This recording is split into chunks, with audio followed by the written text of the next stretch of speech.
Namaskar. In the last video of this series on the refresher for execution matters,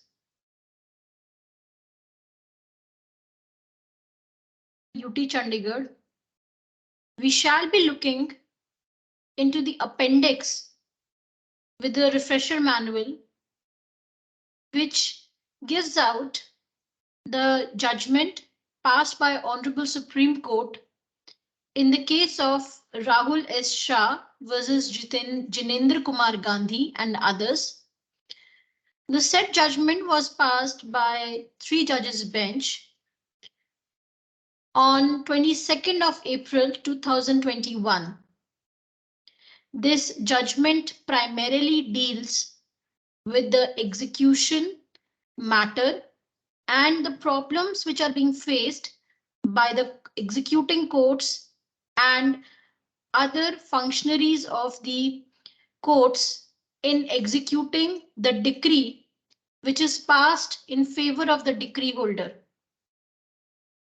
Honorable Supreme Court expressed its anguish with regard to the delay in the disposal of the execution applications, which are filed by the decree holders,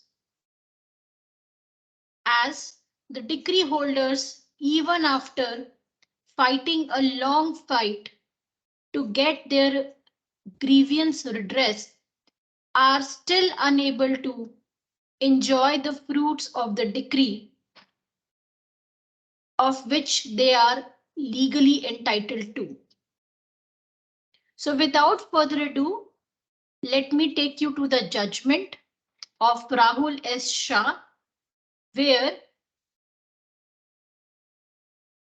Honorable Supreme Court had issued certain directions for the executing court as well as for the academy also to prepare a manual for the help of the executing staff in the district courts.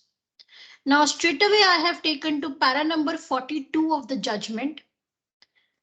And before that, there is para number 41. It says that having regard to the above background, wherein there is urgent need to reduce delays in the execution proceedings, we deem it appropriate to issue few directions to do complete justice. These directions are in exercise of our jurisdiction under Article 142, read with Article 141 and Article 144 of the Constitution of India, in larger public interest to subserve the process of justice so as to bring to an end the unnecessary ordeal of litigation faced by parties awaiting fruits of decree and in larger perspective affecting the faith of the litigants in the process of law. All courts dealing with suits and execution proceedings shall mandatorily follow the below mentioned directions.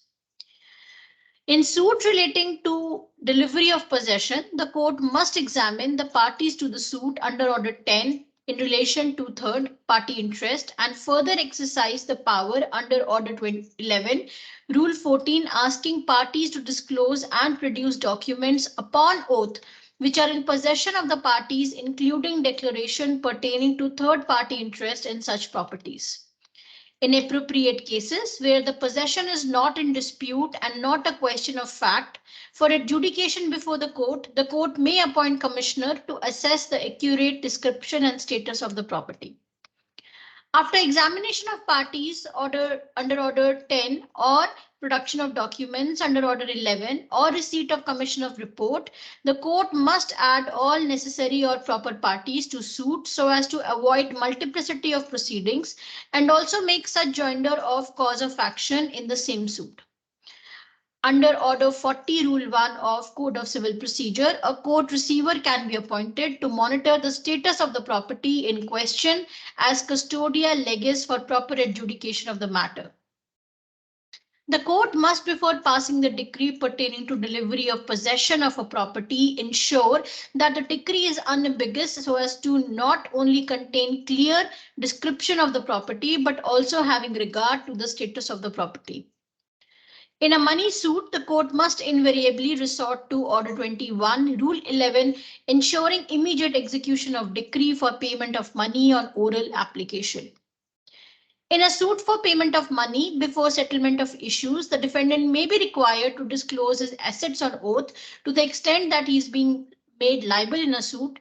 The court may further at any stage in appropriate cases during the pendency of the suit using powers under Section 151 Code of Civil Procedure demand security to ensure satisfaction of any decree. The court exercising jurisdiction under Section 47 or under Order 21 of Code of Civil Procedure must not issue a notice on an application of third party claiming rights in a mechanical manner. Further, the court should refrain from entertaining any such applications that has already been considered by the court while adjudicating the suit or which raises any such issue which otherwise could have been raised and determined during adjudication of suit if due diligence was exercised by the applicant. The court should allow taking of evidence during the execution proceedings only in exceptional and rare cases where the question of fact could not be decided by resorting to any other expeditious method like appointment of commissioner or calling for electronic material, including photographs or video with affidavits. The court must, in appropriate cases where it finds the objection or resistance or claim to be frivolous or mala fide, resort to Subrule 2 of Rule 98 of Order 21, as well as grant compensatory cost in accordance with Section 35A. Under Section 60 of the Code of Civil Procedure, the term in name of the judgment debtor or by any another person in trust for him or on his behalf should be read liberally to incorporate any other person from whom he may have the ability to derive share, profit, or property. The executing court must dispose of execution proceedings within 6 months from the date of filing, which may be extended only by recording reasons and writing for such delay. The executing court may, on satisfaction of the fact that it is not possible to execute the decree without police assistance, direct the concerned police station to provide police assistance to such officials who are working towards execution of the decree. Further, in case an offence against a public servant while discharging his duties is brought to the knowledge of the court, the same must be dealt stringently in accordance with law. The judicial academies must prepare manuals and ensure continuous training through appropriate mediums to the court personnel or staff executing the warrants, carrying out attachment and sale, and any other official duties for executing orders issued by the executing court. So these were certain directions which were issued by Honorable Supreme Court for expeditious disposal of execution applications filed before the executing courts. And with this, we complete our entire refresher manual on execution matter. I hope that this manual as well as the videos are going to help our audience in dealing with such applications or issues pertaining to execution. Till we come again with another video on some other topic. Namaskar.